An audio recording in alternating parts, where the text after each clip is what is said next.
ngạc nu thiêng mê ri xin na bi thi an thua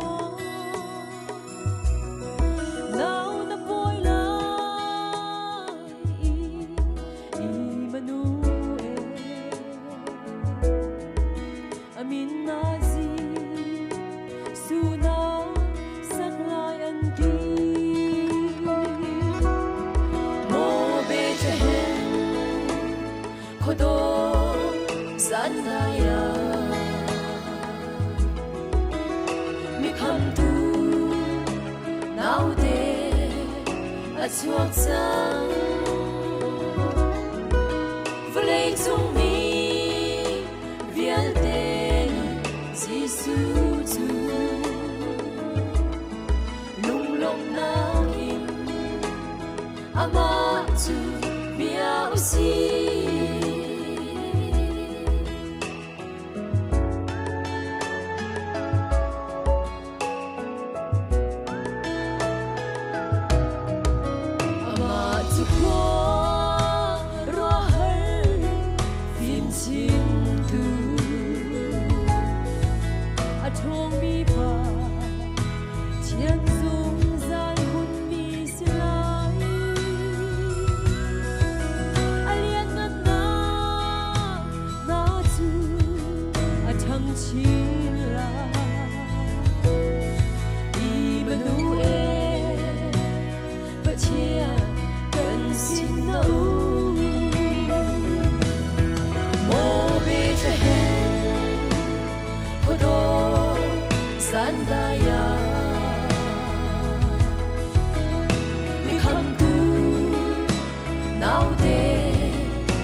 chuak chang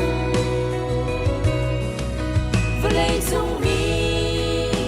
vial ten Giêsu chu lung long na in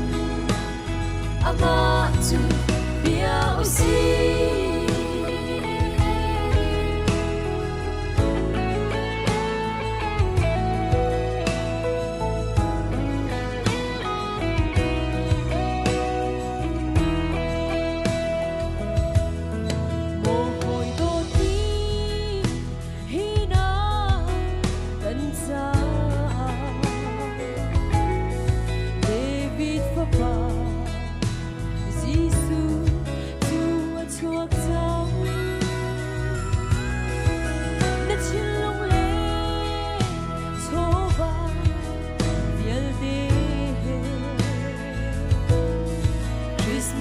ni su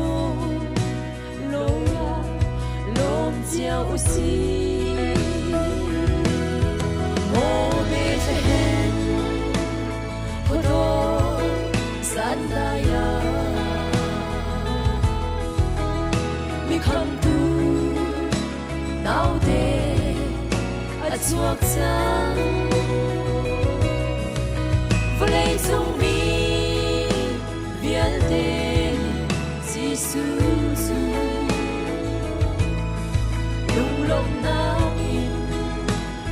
Amah Cu Bia Usih mo be che hen khodo san da ya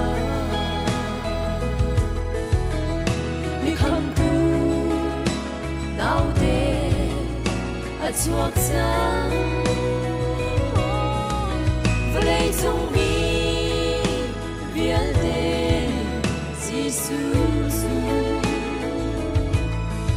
lung long na in Amah Cu Bia Usih